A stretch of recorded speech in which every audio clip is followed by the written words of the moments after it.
हर हर महादेव। कैसे हैं दोस्तों? मैं आपका होस्ट वीरेंद्र जांगरा आज के हमारे इस नए व्लॉग में आप सबका स्वागत करता हूं और महादेव जी से हमारी यही प्रार्थना है कि आप सब लोग खुश रहें, कुशल मंगल रहें। आज का हमारा अध्याय शुरू करने से पहले मैं एक कहावत कहना चाहूंगा।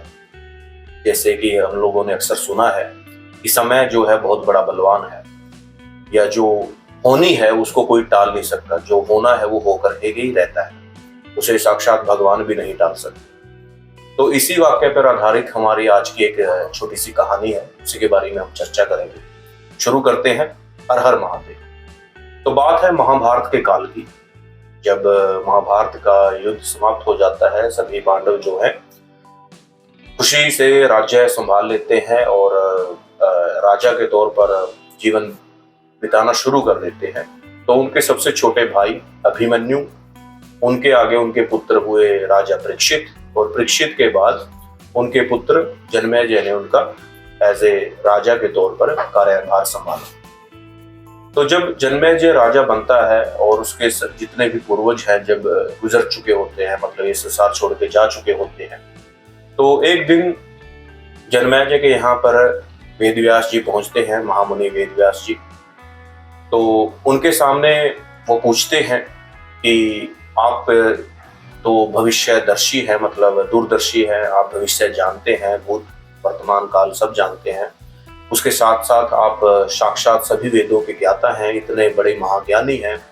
उसके अलावा उस समय भगवान साक्षात श्री कृष्ण जी, जो कि विष्णु जी का अवतार हैं, फिर धर्मराज युधिष्ठिर जी, कृपाचार्य, द्रोणाचार्य, इतने बड़े बड़े महारथी होने के बावजूद भी महाभारत का युद्ध हुआ। तो मतलब वो कहते हैं, मतलब ताना कसते हैं अपने बड़े बुजुर्गों पर, अपने पूर्वजों पर। कहते हैं कि मतलब मुझे संदेह है कि वो इतने बड़े महारथी, इतने बड़े महाज्ञानी नहीं होंगे, इतने जिनके होने के बावजूद भी महाभारत हुई। और उस महाभारत के युद्ध में जो है इस संसार को बहुत क्षति पहुंची है, इस पूरे धरती को जो है बहुत नुकसान उठाना पड़ा। तो अपने घमंड में चूर हुए राजा जन्मेजय वेदव्यास जी से कहते हैं कि अगर मैं उस समय होता तो मैं इस महाभारत जैसे महाभयानक महायुद्ध को होने से रोक सकता था। तो तभी वेदव्यास जी कहते हैं कि, मुस्कुराते हुए कहते हैं कि तुम शायद इस वक्त अपने होश में नहीं हो, लेकिन तुम्हें पता ही होगा कि जो निश्चित हो चुका है, जो लिखा जा चुका है, उसे तो साक्षात भगवान भी नहीं टाल सकते। ये सृष्टि का नियम है, जो लिखा जा चुका है, जो होना है वो होकर के ही रहता है। तो उनकी बात को काटते हुए राजा जन्मेजय जी कहते हैं कि मैं नहीं मानता, आप भविष्यदर्शी हैं, आप दूरदर्शी हैं, आप मेरे बारे में कोई भविष्यवाणी करिए और मैं आपकी उस बात को, आप उसकी उस भविष्यवाणी को जो है टाल करके दिखा सकता हूँ। तो व्यास जी अपने ज्ञान के आधार पर अपने भविष्यवाणी करते हैं राजा जन्मेजय के बारे में, और कहते हैं कि एक कुछ वर्षों के बाद एक ऐसा समय आएगा कि तुम काले घोड़े पर बैठ करके शिकार करने के लिए दक्षिण दिशा की तरफ जाओगे, और जैसे ही तुम समंदर के किनारे पर पहुंचोगे, वहां पर तुम्हें एक खूबसूरत स्त्री दिखाई देगी। उसे तुम वापस अपने महल में लेकर के आओगे और उससे विवाह करोगे, और कुछ समय के बाद तुम यज्ञ करवाओगे, और उस यज्ञ में जो है तुम युवा ब्राह्मणों को बुलाओगे, और तुम्हारी उसी पत्नी के कारण, उसी रानी के कारण जो है तुम वहां पर किसी एक ब्राह्मण की हत्या करोगे, जिसकी वजह से तुम्हें जो है ब्रह्म हत्या का पाप लगेगा और वही तुम्हारी मृत्यु का कारण बने। तो राजा जन्मेजय जो है वेदव्यास जी की बात को काटते हुए कहते हैं कि मैं आज के बाद जो है काले घोड़े पर नहीं बैठूंगा, मैं शिकार भी नहीं करूंगा। तो ये कहते हुए वो बात जो है उनकी काटते हैं, लेकिन आगे फिर से वेदव्यास जी कहते हैं कि मतलब ये जो होनी है, ये तुम्हारी भविष्यवाणी है, ये तुम्हारी किस्मत में लिखा है, ये होकर के ही रहेगा, तुम चाहे इसको कितना ही टालने की कोशिश करो। तो वो ये कथन बता करके चले जाते हैं। समय आता है, समय आने के बाद जो है राजा जन्मेजय जो है शिकार पर जाना भी बंद कर देते हैं वेदव्यास जी की भविष्यवाणी के कारण, और अपने राज्य में जितने भी काले घोड़े होते हैं उनको वो निकाल देते हैं। मतलब सभी जो है दूसरे रंग के घोड़ों को रखा जाता है, कोई सफेद, कोई भूरे रंग का, काला, जितना भी घोड़े हैं वो सब निकाल दिए जाते हैं। तो कुछ समय बाद बीतता है, उसके पड़ोसी जो मित्र राजा लोग हैं वो उसके पास आते हैं राजा जनमेय के पास और उसे शिकार पर जाने की उससे प्रार्थना करते हैं।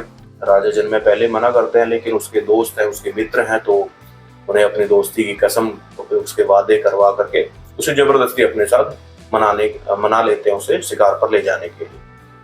तो राजा जनमेय मन ही मन में विचार करते हैं कि ठीक है, वो शिकार पर चल पड़ते हैं, लेकिन वो काले घोड़े पर नहीं बैठे।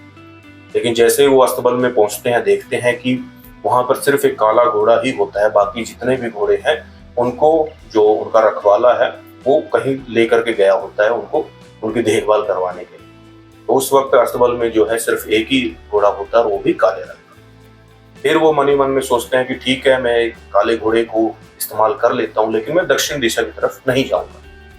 तो जैसे ही वो अपने दोस्तों के साथ उस काले घोड़े पर सवार होता है, जैसे ही जंगल में वो प्रवेश करते हैं, काला घोड़ा जो है वो डर जाता है अंधेरे से, और डर के मारे जो है उसे अपने आप जोर जबरदस्ती से एक दिशा की तरफ दौड़ना शुरू कर देता है। उसके जो बाकी दोस्त मित्र जो हैं वो पीछे रह जाते हैं, और घोड़ा जो है बड़ी तेजी से उसके दक्षिण दिशा की तरफ दौड़ता हुआ उसे बिल्कुल समंदर के किनारे पर ला करके छोड़ देता है।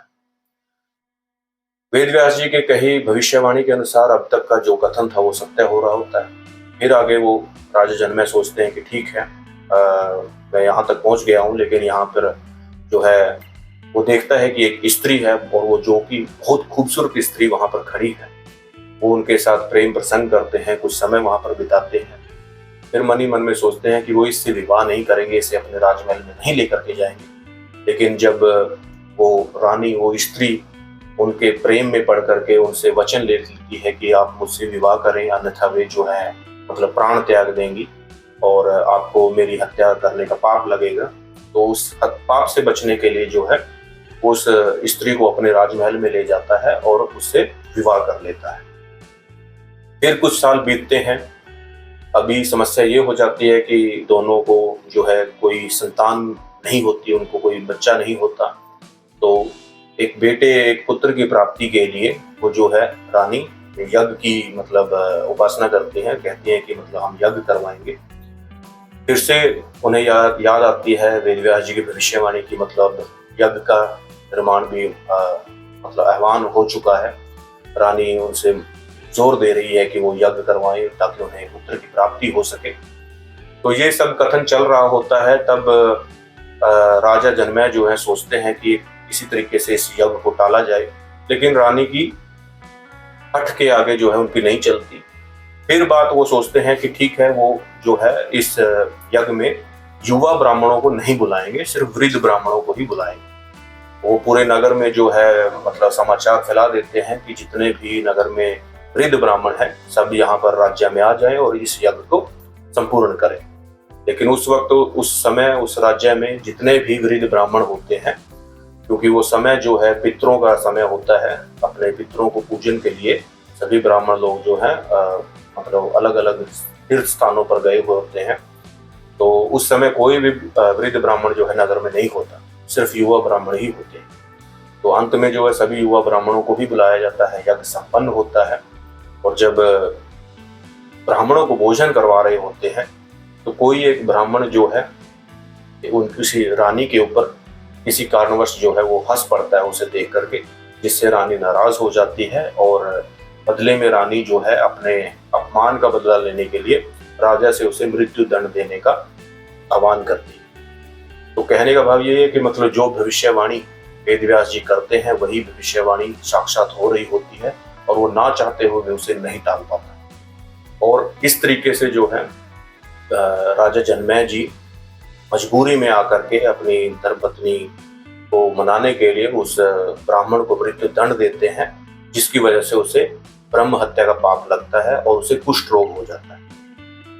तो जब ये पूरी भविष्यवाणी संपूर्ण हो जाती है, तब दोबारा से वो वेद व्यास जी के पास पहुंचते हैं और कहते हैं कि प्रभु, मैंने आप पर शक किया, कृपया मेरी इस बीमारी का आप उपचार करें, मुझे मरना नहीं है, मुझे जीवन दान दीजिए। तो फिर से वेद व्यास जी कहते हैं कि ठीक है, मैं तुम्हें एक और महाभारत की कथा सुनाता हूँ, तुम बस मेरी कथा को सुनते रहना, और जैसे जैसे तुम इस कथा को सुनते जाओगे वैसे वैसे तुम्हारा जो कुष्ठ रोग है वो ठीक होता जाएगा। तो जैसे ही वेद व्यास जी उससे वचन लेते हैं कि तुम मुझे वचन दो, तो मुझे बीच में नहीं टोकोगे और जो भी मैं कथा तुम्हें सुनाऊंगा उस पर बस अपने विश्वास करके उस पर बस उसे सुनते जाना है, उस पर संपूर्ण विश्वास करना है।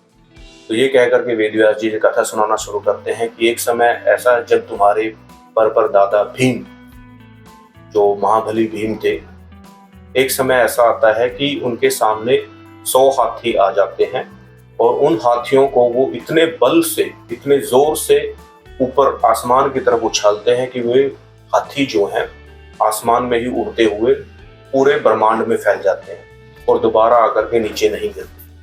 तो जैसे ये पूरी कथा मतलब सुना रहे होते हैं वेद व्यास जी, तो बीच में जो है दोबारा से राजा जनमेजय उन्हें टोक देते हैं कि प्रभु मतलब झूठ बोलने का, उपहास करने का भी एक तरीका होता है कि मतलब आप बहुत ज्यादा बोल रहे हैं कि मतलब महाबली भीम ने हाथियों को आसमान में फेंका और वो उड़ते ही गए, दोबारा नीचे नहीं आए। मतलब ये बात जो है उन पर, इस बात पर उन्हें शक होता है।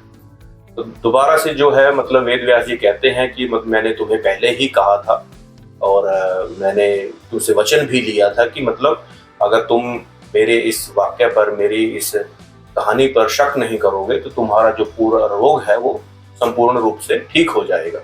लेकिन तुम देख सकते हो कि तुम्हारा पूरा शरीर जो है ठीक हो चुका है, लेकिन फिर भी उसके शरीर पे जो है सिर्फ एक बिंदु जितना जो है कुष्ठ रोग रह जाता है, उसके हाथ पर मतलब एक थोड़ा सा वो रोग जो है रह जाता है और वही रोग जो है उसकी मृत्यु का कारण बनता है। तो अंत में इस कहानी, इस वाक्य से हमें यही सीखने को मिलता है कि मतलब इस संसार में जो भी चीज होनी है, जो चीज लिखा गया है, जो किस्मत में एक बार लिख चुकी है, वो कभी भी टाला नहीं जा सकता। यही मतलब इस संपूर्ण वाक्य का सार है। तो उम्मीद करते हैं आप लोगों को ये वाक्य पसंद आया होगा और इसी तरीके की और भी बहुत सारी खूबसूरत कहानियां हम आपके सामने लाते रहेंगे। तब तक के लिए बने रहें हमारे साथ। हर हर महादेव।